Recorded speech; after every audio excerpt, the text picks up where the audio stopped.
She said she had nowhere else to go, so I said, "Then stay with me." The distress beacon had been broadcasting for 11 minutes before anyone answered it. Lieutenant Cole Harmon was the one who answered.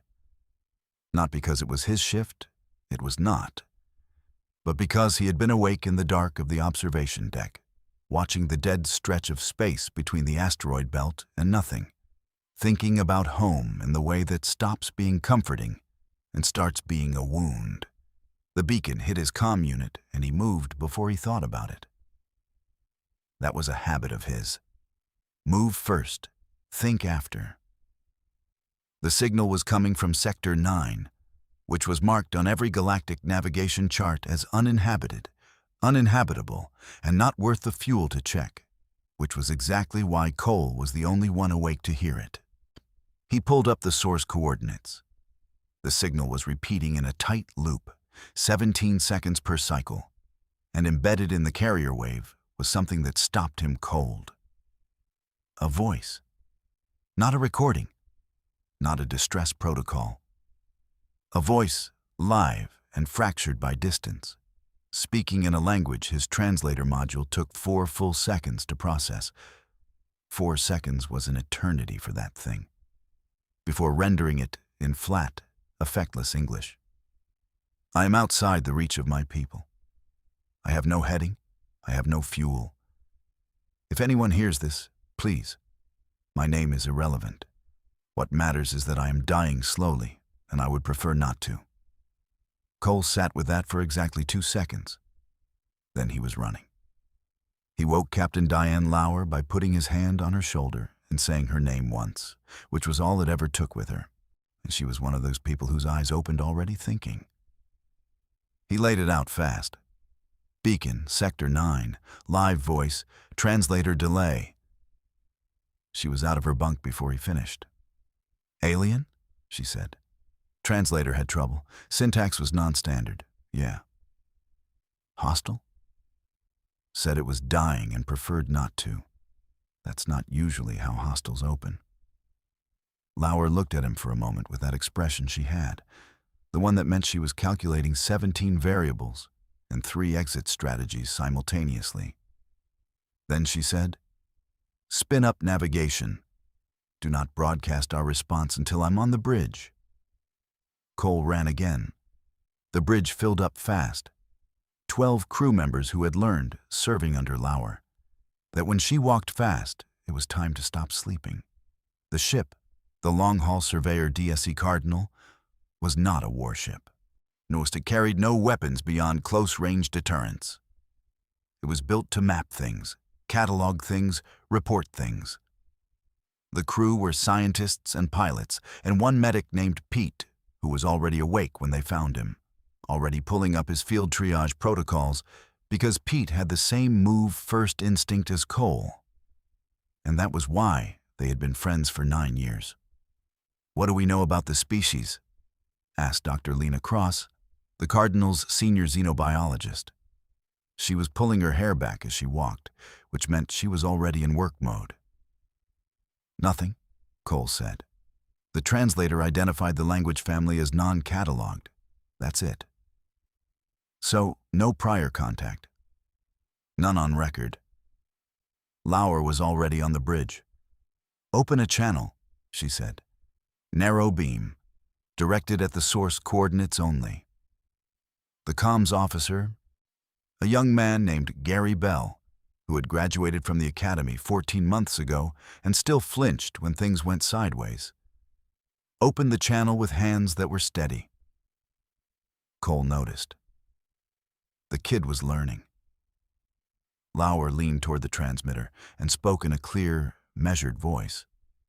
"This is Captain Diane Lauer of the Deep Space Cataloger Cardinal, operating under Earth jurisdictional authority. We received your distress signal. We are a non-military vessel. We are altering course to your location. Can you confirm you are receiving this transmission?" Silence. 17 seconds. The beacon cycled again. Then a sound came back that the translator rendered imperfectly. Something that might have been relief. Something that might have been disbelief. And then words. I receive you. I did not expect. My people do not know this region is inhabited. It is only recently inhabited, Lauer said. And sparsely. What is your condition? Life support is failing. I have approximately 4 of your hours. I estimated this before your contact. Now that contact has been made, I have recalculated. I now have the motivation to last longer. Pete made a sound beside Cole. Not quite a laugh. More the noise a person makes when something surprises them in a way that feels almost like warmth. We're coming, Lauer said. Hold your position if possible. If not, broadcast your new coordinates every 90 seconds, and we will track the updates. Understood. A pause. You are not afraid of me? Lauer did not hesitate. We don't know enough about you yet to be afraid.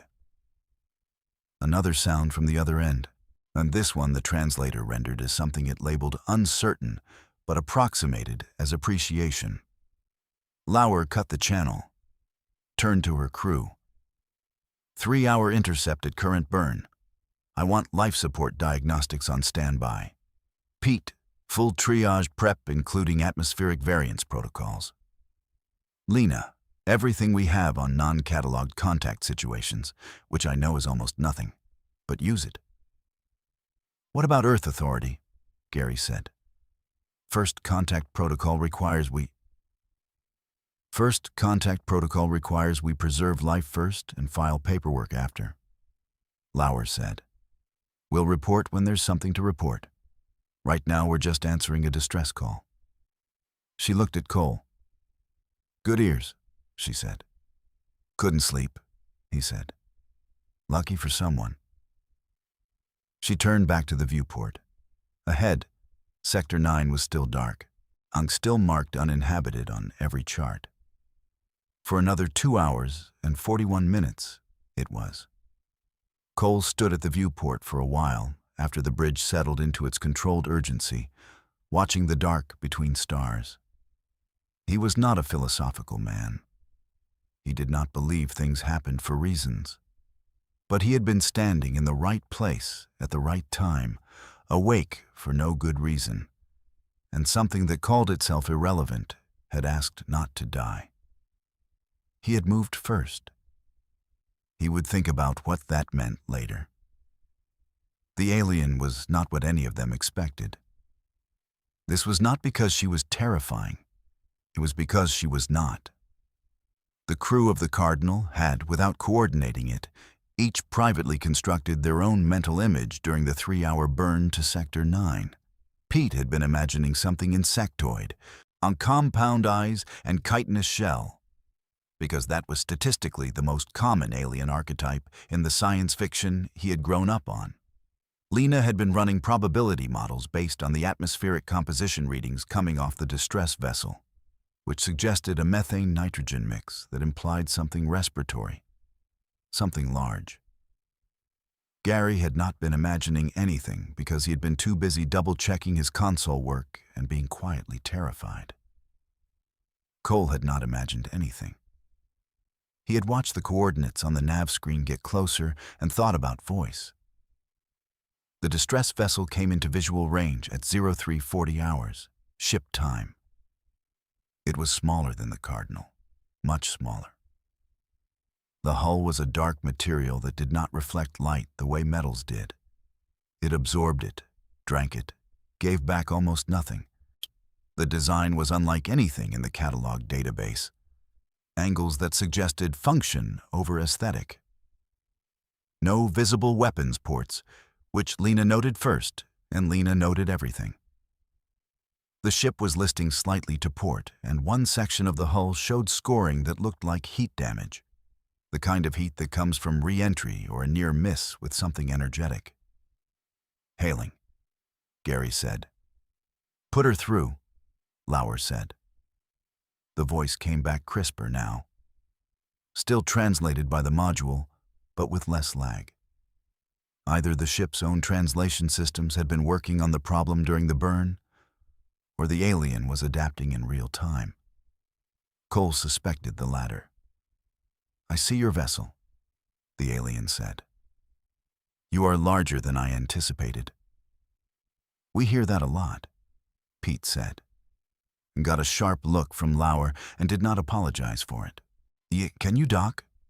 Lauer asked. "Our bay is rated for vessels up to 80 meters. "I can attempt it. My maneuvering thrusters are at partial function. I will be clumsy." "Take your time," Lauer said. "We are not going anywhere." The docking took 19 minutes. It should have taken 6. The alien vessel moved in fits and stops, correcting, overcorrecting, dropping a meter, and then climbing 3. Cole watched from the bay's interior window and said nothing. Everyone in the bay said nothing. You do not narrate someone through something difficult when they are doing their best. When the clamps engaged and the pressure seals confirmed green, the entire bay exhaled at once. The airlock sequence took another 4 minutes. Atmospheric equalization, because the alien ship's internal environment was close to Earth standard. "Surprisingly close," Lena said, "close enough that no full suits were required, though everyone wore their partial breathers as a precaution." When the inner door finally slid open, there was a moment, one full, unbroken moment, where no one moved and nothing happened. Then she stepped through. She was tall, not dramatically tall, not the towering alien of old films, but tall enough that she had to angle her head slightly to clear the frame. Her frame was lean, with a density to it that suggested her homeworld's gravity ran heavier than Earth's. Her skin, if it was skin, was a deep gray blue, the color of the sky in the hour before dawn. And it was smooth in a way that shifted when she moved, catching light differently at different angles. She had 2 eyes, which were a surprise to Lena, who had been betting on 3. And they were large and deeply set, and the color of old amber, lit from somewhere inside. She was wearing the remnants of what had been a flight suit. It had been repaired in at least 4 places with materials that did not match the original. She looked at them, all of them. Her eyes moved from face to face in a systematic way, the way a person moves through a room taking inventory. Then she said, through the translator, "You came." "We came," Lauer said. "I did not know if the signal would reach anyone. I did not know if anyone who heard it would answer." She paused. "I did not know if anyone who answered would come." "All 3 happened," Cole said. She looked at him. He was not sure why. Maybe because he had spoken. And maybe because he was standing at the edge of the group, separate from it the way he was always slightly separate from things. Her amber eyes held on him for a moment longer than felt accidental. "Yes," she said. "All 3 happened." Pete was already moving toward her in the practiced, non-threatening way of someone who has spent years walking toward frightened things with good intentions. "I'm the medic," he said. "Can I check you over? You mentioned your life support was failing. I want to make sure you're stable before we do anything else." She looked at the device in his hand. "I don't know if your instruments will read my biology correctly." "They might not," Pete said. "But your color is off and you're favoring your left side, and those are things I can read without any instruments at all. So let me start there." Something happened in her expression. It was not a human expression. The muscles involved were different. The arrangement of her features moved in ways that did not map onto the catalog of faces Cole had spent his life reading. But the meaning of it was legible anyway, in the way that certain things are legible across every possible distance. She was grateful. She let Pete help her. Lena pulled Cole aside while the medic worked. "First contact," she said quietly. with a kind of reverence that was also terror. Real first contact. Not radio signals, not artifact analysis. Live. Yeah, Cole said. You know what this means for everything. For the species registry, for diplomatic... Lena, he said. She's hurt and her ship is wrecked, and she said she has nowhere else to go. Can we do the paperwork after we make sure she doesn't die? Lena looked at him, then at the alien, who was sitting on a cargo crate while Pete ran a scanner over her arm with the focused intensity of a man refusing to be stumped. Yeah, Lena said. Okay, after. Pete confirmed two things. She was stable, and she was healing from an injury that had been worse before she made it to Sector 9. The scoring on her hull and the scoring on her left side told the same story. Something had hit her ship, and she had been inside it when it happened. She did not volunteer what had hit it. No one asked. Not yet. Lauer gathered the senior crew in the small conference room off the bridge while the alien, she had still not given her name, had said only that the translation would take time to work out, rested in the med bay with Pete nearby. They sat around the table, and Lauer looked at each of them in turn. Status, she said. Lena spoke first. Her biology is carbon-based, oxygen-tolerant, closer to our atmospheric needs than I'd have predicted from the ship's environment readings. Either her vessel is calibrated differently than her physical needs, or she's been running a modified environment for a reason we don't know yet. Her ship? Lauer asked. Gary pulled up the engineering scan on the table display. Drive core is dead. Maneuvering thrusters are at maybe 30%. Life support was failing when we found her. It would have been gone in another 3 hours, maybe less. He paused. I don't think she could have repaired it, and she definitely couldn't have flown it anywhere. So she's stranded, Cole said. Completely, Gary said. Aunt Lauer folded her hands on the table. We have a first contact situation with no established diplomatic framework, a non-catalogued alien species, and an individual from that species who is injured, alone, and without a functional vessel. She looked at each of them again. I need options. Lena said, we could attempt to contact her home system, if she'll give us coordinates. And if she doesn't? Pete said from the doorway. He had slipped in while they were talking, which was also a Pete habit. She's not a prisoner, Lauer said firmly. She doesn't owe us anything. She owes us her life, Gary said, and the table went quiet in a specific way. Lauer looked at him, not unkindly. That's not how gratitude works, she said, and that's not how we operate. Gary nodded, understood, moved on. Cole had been quiet through all of it, and now he said, she told us she had nowhere else to go. I know, Lauer said. So what do we do with that? Lauer looked at him for a long moment. Then she stood. We go ask her, she said. Her name, when the translator finally worked it out, came through as something close to Neva. She said it was not a perfect rendering, but that it was close enough, and that she appreciated the attempt more than she could express in a language she had learned in the past 6 hours. She had learned it in 6 hours. Lena noted this in her records with 3 consecutive exclamation marks, which was unprecedented for Lena. Neva was sitting up in the med bay when Lauer came in. Cole a step behind her. Pete was at his station.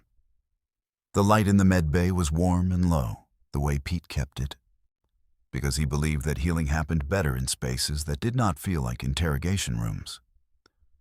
Lauer sat across from her. Not above her. Across. How are you feeling? Lauer asked. Better than 4 hours ago, Neva said, which is a low comparison point, but an honest one. I want to ask you some things, Lauer said. You don't have to answer anything you don't want to. I mean that. Neva's amber eyes were steady. Ask. Your ship. What happened to it? A pause. Not the pause of evasion. The pause of someone deciding how much to carry alone. I was in a place I was not supposed to be, she said. I found something I was not supposed to find. I left before they could stop me from leaving. They were not fully successful in stopping me. She looked at her hands. My ship was faster than theirs. My body was not faster than their weapons. Who are they? Lauer asked. My people have a name for them. Your translator would render it approximately as the unmoved. They are a faction within my own civilization. They believe that contact with other species is contamination. Her eyes came up. They did not know your species existed. If they had known you were in this sector, they would not have allowed me to reach you. The room was very quiet. But they know you're heading, Cole said. She looked at him again, that same quality of attention. Yes. They would have tracked my emergency burn before my drive failed. They know this general region. Then they know someone answered your beacon, Lauer said. They would assume it, yes. Pete made a sound that was not quite a word. Lauer did not change expression. And how long before they could reach this location? I don't know their current fleet position. Days, perhaps, possibly less. Lauer stood, looked at Cole, looked at Pete, then back at Neva.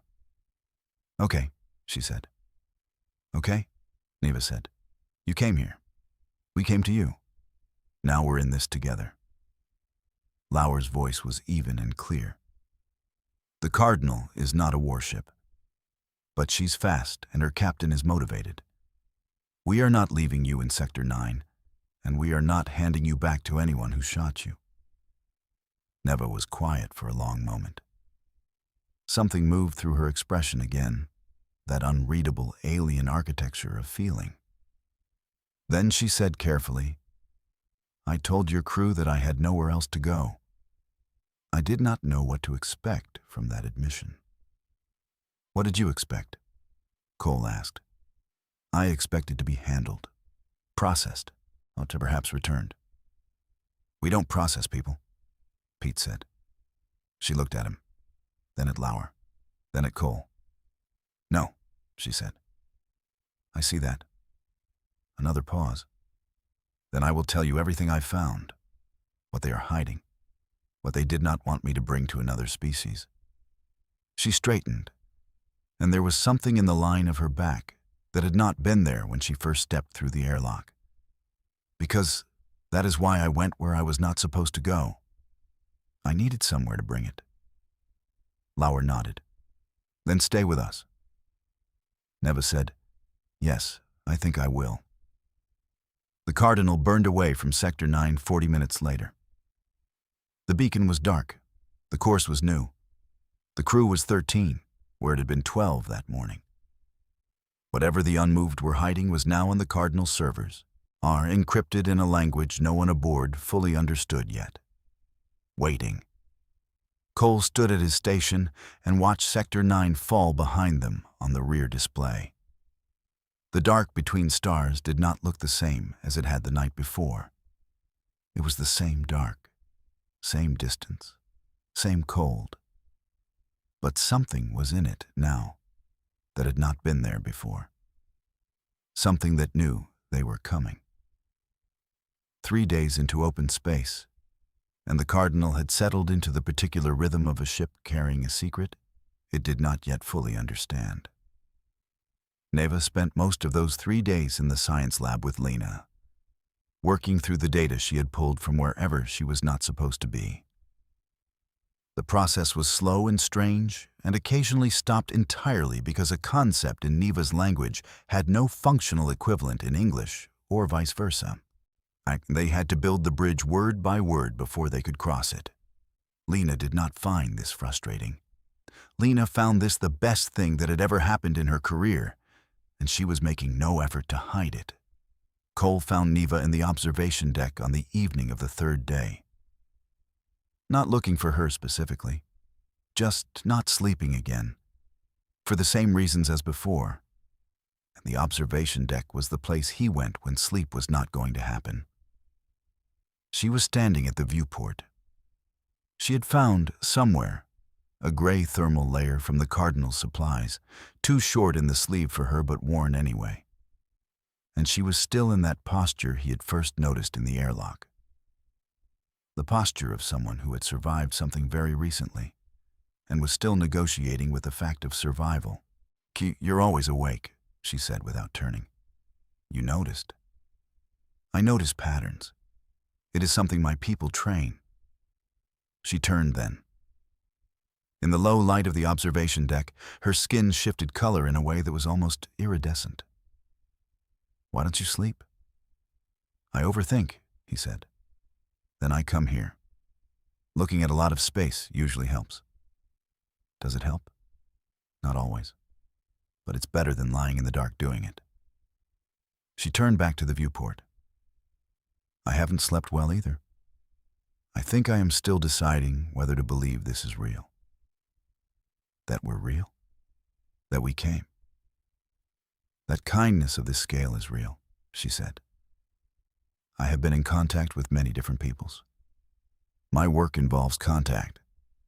And in my experience, when someone helps you, they help you towards something they want. This crew." She stopped. "Your captain told me I could stay. Your medic fixed my arm without asking what I could offer in return. You answered a beacon that no one made you answer." "You were dying," Cole said. "Yes, and that has not always been sufficient reason, in my experience, for strangers to change course." Cole leaned against the bulkhead. The stars moved very slowly outside. "We're not a complicated ship," he said. "We map things. We catalog things. We report what we find. Lauer's been doing it for 20 years, and she picked her crew the same way she runs the ship. You do the work right, or you don't do it here." He looked at the viewport. "When you do work like that long enough, it gets into you. How you see a distress beacon. She chose you for that quality. She chose all of us for it." Neva was quiet for a moment. Then, "The data I brought, or I should tell you how bad it is." "Okay. The unmoved have been operating in this sector, and several neighboring ones, for longer than your species has had space travel. They have known about Earth for 40 years. They made a decision, a formal, recorded, hierarchical decision, not to disclose you, not to Earth and not to the Galactic Registry." Cole was still. "Why?" "Because you scare them." He looked at her. "Us." "You," she said. "Humans specifically. I read their internal assessments, their xenosociologists, their threat analysts. They studied your history, your adaptability, your rate of technological advancement. They studied how you treat species you encounter." She met his eyes.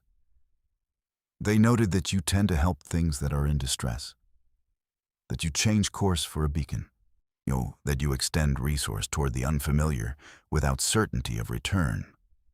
Her voice was careful.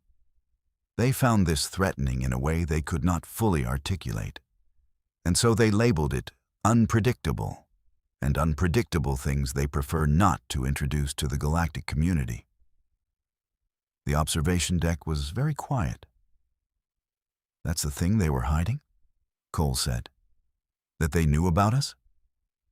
"That is part of it. The other part is what they plan to do about it." She pulled a data chip from her pocket. Small, dark, the same material as her ship's hull.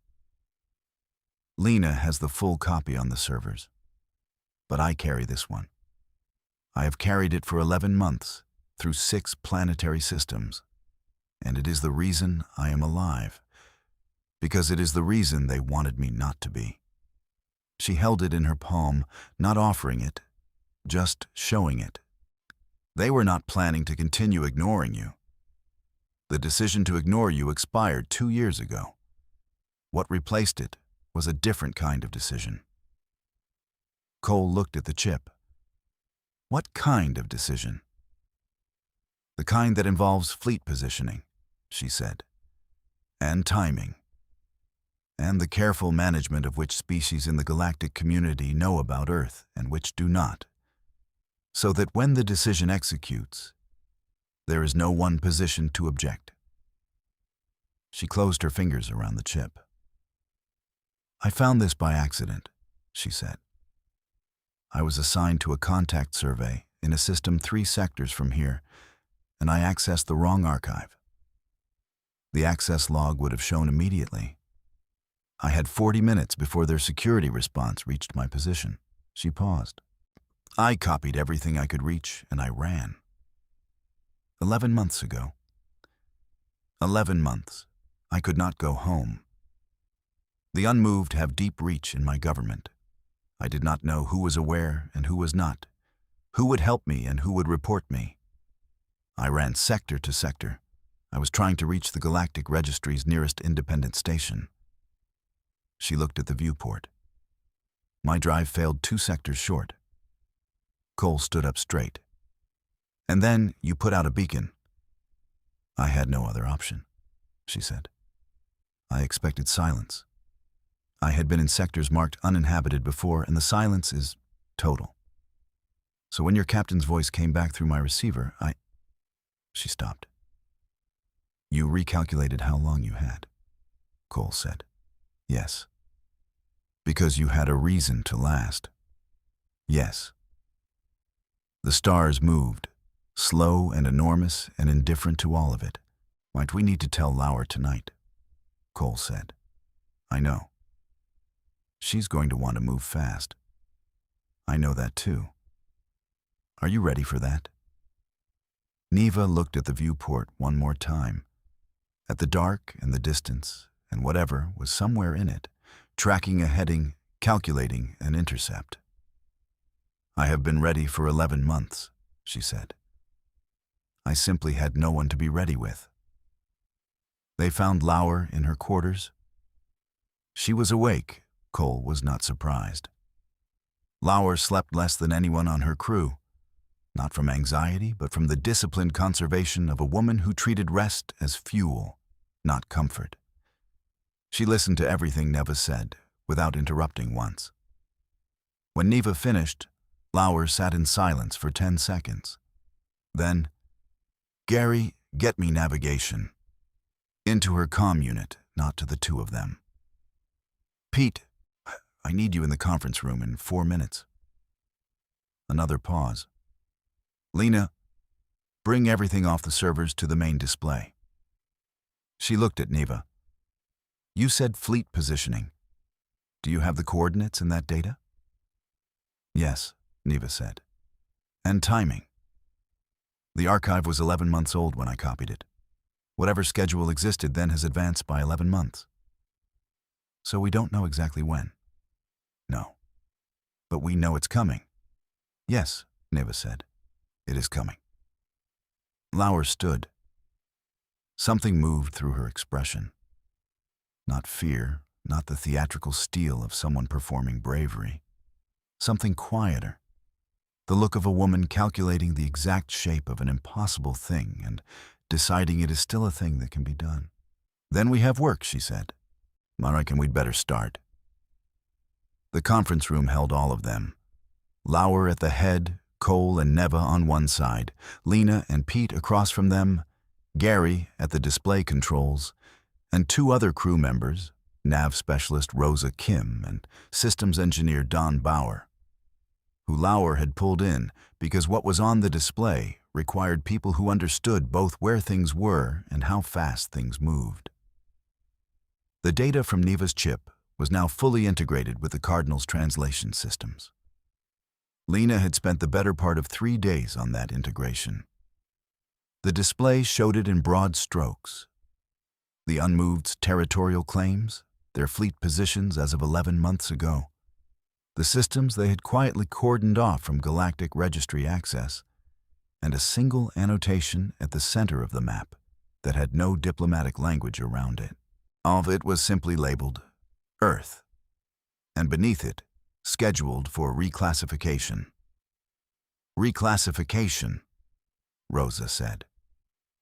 What does that mean in their operational language? Neva answered. In their framework, a species that has not been formally introduced to the galactic community exists in a provisional category. Reclassification removes them from the provisional category.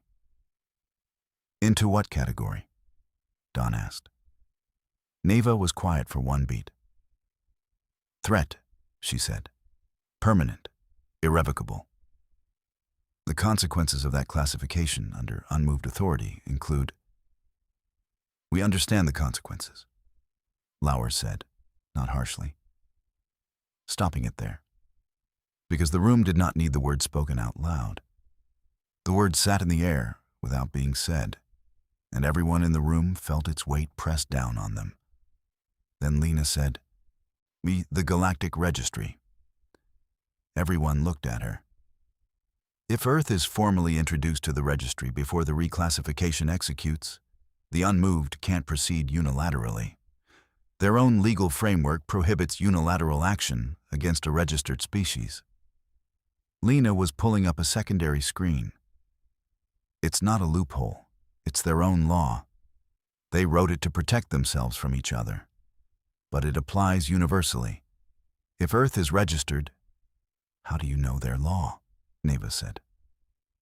I've been reading your data for 3 days, Lena said. I read everything.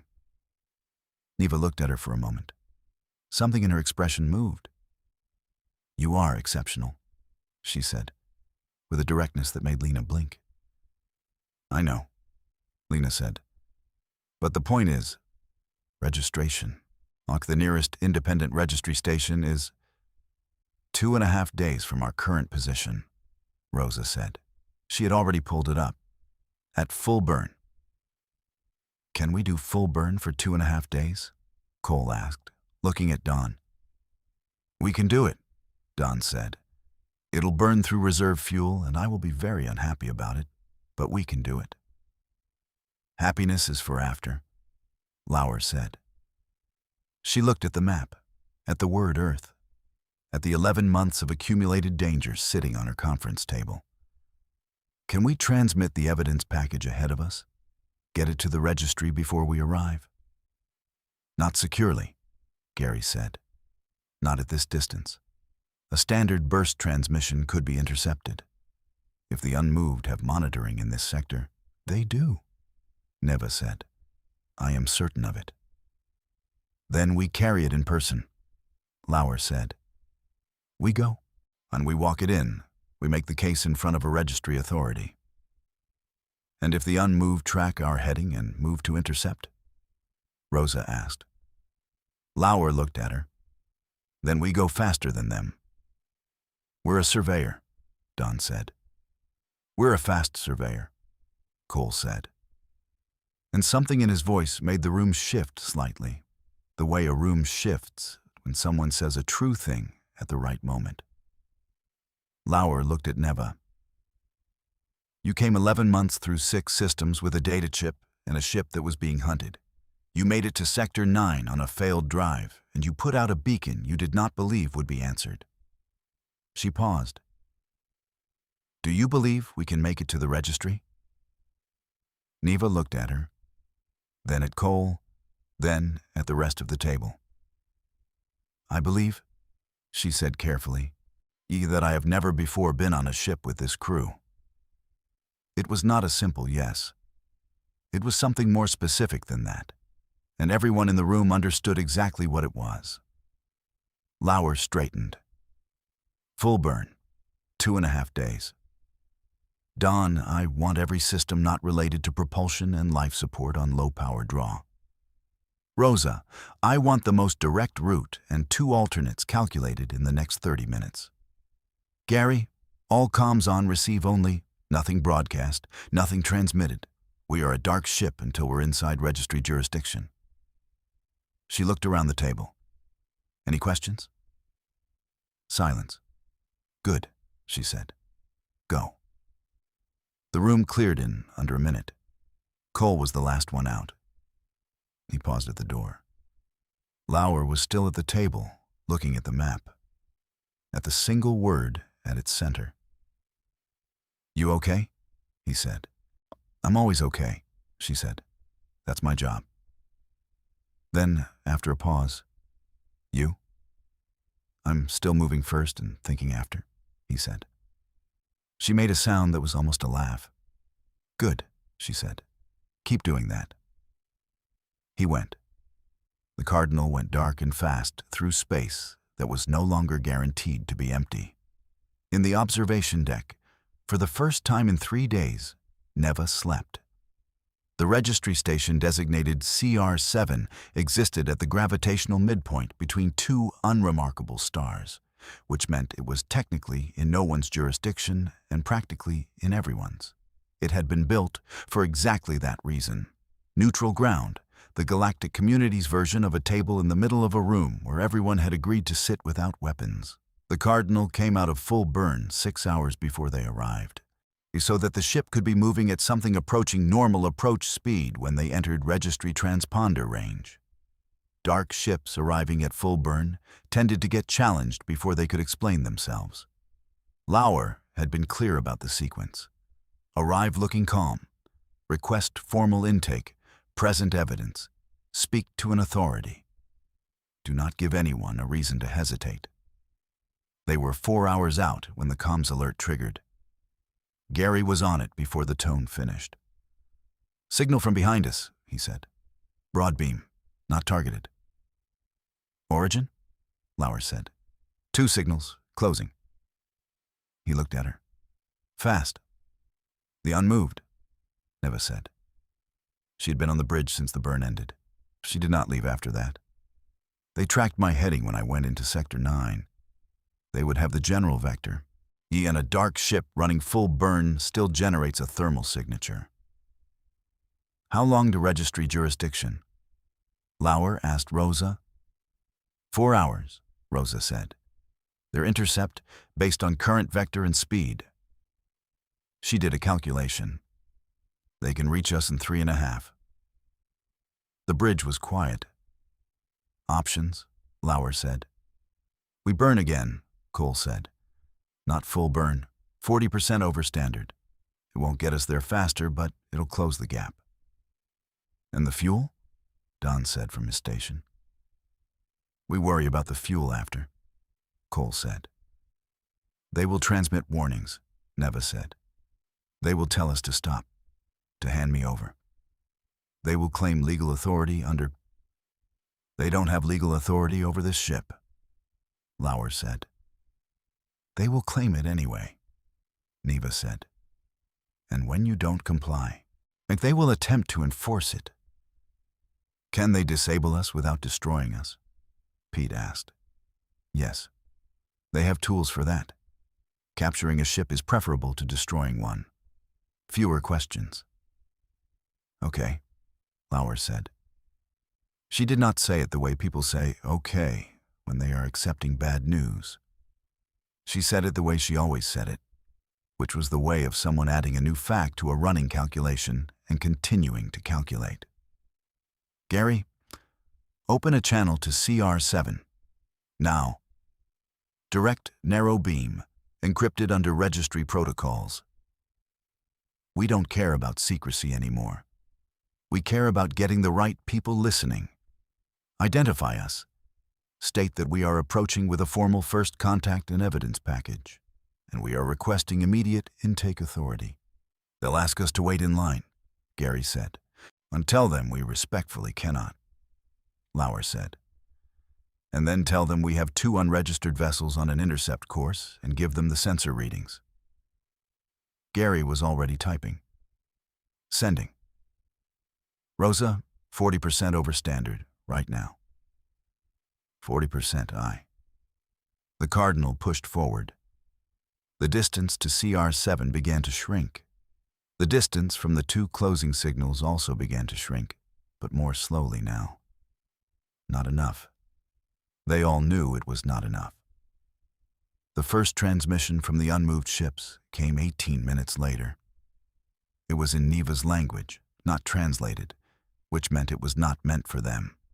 It was meant for her. Neva listened to it. Her expression did not change, which told Cole it was bad.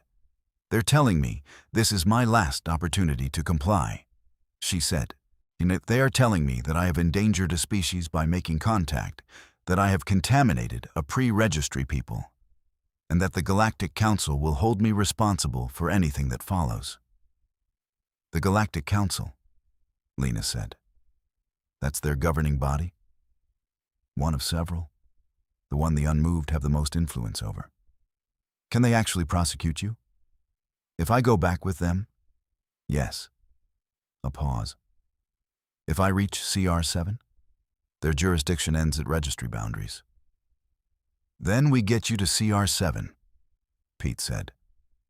"You understand," Neva said, "that they may not let you reach it." "They may not," Lauer said, "but they haven't stopped us yet."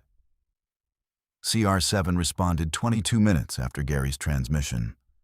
The voice that came back was official, flat, and speaking in a galactic standard language that the Cardinal's translator handled cleanly. "DSC Cardinal, we have received your request. Intake authority acknowledged. Formal proceedings require physical arrival and presentation. We are logging your approach and flagging the reported intercept vectors. Under Registry Charter, any interference with a vessel in formal intake approach is a violation of Charter law. We are transmitting a Charter law notification to all vessels in your reported area." The bridge held its breath. "Will that stop them?" Gary asked. "It won't stop them," Neva said, "but it changes what they have to answer for afterward." "So it won't stop them today," Cole said. "But it makes what they do today cost them tomorrow." "Yes, exactly." 2 hours and 7 minutes from CR7, the unmoved ships entered visual sensor range. They were dark, like Neva's vessel, but larger, built differently, angles that were not about function and not about aesthetic either, but about something in between that suggested intent. They flanked the Cardinal, one to port and one high, and they matched speed exactly. They did not fire. They were waiting. "They won't fire this close to registry space," Neva said, "but they will try to board. They have done it before, in regions where they could argue ambiguity about jurisdiction." "No one is boarding my ship," Lauer said. She was not dramatic about it. It was simply a fact she was stating. "They outgun us," Don said. "Yes," Lauer said, "and we outrun them. Rosa, give me everything we have left in the drive." "Captain, the fuel—" "Don can worry about the fuel after," Lauer said. "Here, Rosa." "Everything we have," Rosa said. "Aye." The Cardinal pushed. 1 hour and 40 minutes. 1 hour and 20. The unmoved ships were still flanking, still matching, still waiting for an angle that would not be visible from CR7 sensor array. At 53 minutes from the station, one of the unmoved ships moved to cut across the Cardinal's bow. A physical block, not a weapon, a wall. Cole was at his nav console. He saw the vector. He made a call. "Rosa, 15 degrees to starboard, now." "That takes us off direct approach. It takes us around them. 15 degrees, now." She moved. The Cardinal swung. The unmoved ship had to re-angle, and for 41 seconds the path to CR7 was open, and the Cardinal was already in it. Lauer said nothing. She looked at Cole. He looked at the display. 40 minutes. 30. But the unmoved ships fell back, not retreating, calculating. The angle was gone, and CR7 sensors were fully on the Cardinal now, which meant anything the unmoved did would be logged in real time. 20 minutes. 10. CR-7 came into visual range, and it was enormous. Not in the way of warships, but in the way of places built to last. It had been at that gravitational midpoint for longer than Earth had had spaceflight, and it showed. Layers of construction, each era visible in the architecture, the newest docks bright against the older hull. DSC Cardinal, you are cleared for Bay 12, the registry controller said. Welcome to CR-7. Intake proceedings will begin upon docking. The unmoved ship stopped at the boundary. The Cardinal crossed it. Bay 12 was large, clean, and staffed by registry officers who met them with the professional neutrality of people accustomed to unusual arrivals. Lauer walked off first, as was proper. Neva walked out beside her, not behind, which Lauer had made a point of specifying before they docked. No one walked behind anyone else off this ship. The registry officers looked at Neva, looked at her hull markings visible on her flight suit. One of them, a tall, four-armed being with a face that suggested millennia of bureaucratic patience, said something in Galactic standard. The translator rendered it as, "We see you are not registered." "No," Neva said, "I am not. But I have evidence that should be." And she looked at the Cardinal, at the crew filing out behind her, at the humans standing on a registry station for the first time in their species' history. And she handed the data chip to the registry officer with both hands. "This is what they did not want you to know," she said. "About them. About Earth. About all of it." The registry officer held the chip, looked at it, looked at the two dark ships visible through the bay's shielded viewport, sitting at the boundary, unable to cross. Then they turned and walked toward the intake office at a pace that, in any species, looked like urgency. Cole stood beside Neva on the deck of CR-7, in air that was slightly thinner than the Cardinal's and smelled faintly of something metallic and old. The floor was solid. The station was not going anywhere. Outside the viewport, the two unmoved ships had not moved either. "It's not over," Neva said. "No," Cole said. "But it started." She looked at the viewport, then at the boundary the unmoved could not cross. At the station that had been here longer than Earth had known it needed to get here. "When I put out that beacon," she said, "I calculated the probability of response at 11%. Of response translating to rescue, 4%. Of rescue translating to this." She gestured at all of it. The station, the chip in the registry officer's hands, the crew of the Cardinal standing on alien ground for the first time. I did not calculate this at all. I did not have a category for it. "What category would you put it in now?" Cole asked. She was quiet for a moment. "Human," she said. "I would put it in that category." The intake proceedings began 20 minutes later. They lasted 3 days. On the 4th day, Earth was formally introduced to the Galactic Registry. On the same day, the Galactic Registry opened a formal inquiry into the unmoved's 11-month-old archived plans.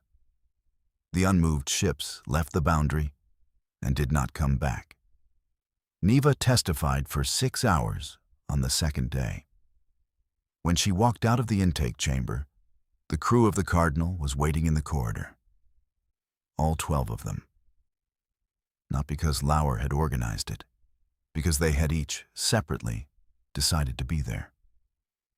She stopped when she saw them. "You waited," she said. "You've been waiting 11 months, Pete said. "We can manage 6 hours." She looked at each of them. That inventory look from the airlock. The first moment when she had been taking stock of strangers. It was different now. The look had a different quality because they were not strangers. Then she looked at Cole, who was at the back of the group, as usual, was slightly separate. But there. I said I had nowhere else to go, she said to him. I remember, he said. I was wrong, she said. I have somewhere now. He held her gaze for a moment. Then he said quietly, Yeah, you do. Laura was already walking toward the cardinal. The others fell in behind her. Neva walked with them. Behind them, through the bay viewport, the two stars at CR7's gravitational midpoint burned steadily, indifferent to what had changed in their light, the way stars always are and always will be. The cardinal refueled. Don was very unhappy about the fuel expenditure and then got over it. 3 weeks later, Earth Authority received the first official diplomatic transmission from the Galactic Registry. It was formal, precise, and addressed to the people of Earth in 47 languages. It said, among other things, that they were not alone, had not been alone, and that the community they were joining was old and complicated and sometimes dangerous, and that they were welcome. The document was 32 pages long and had 17 co-signatories from as many registered species. Neva's name was the first one.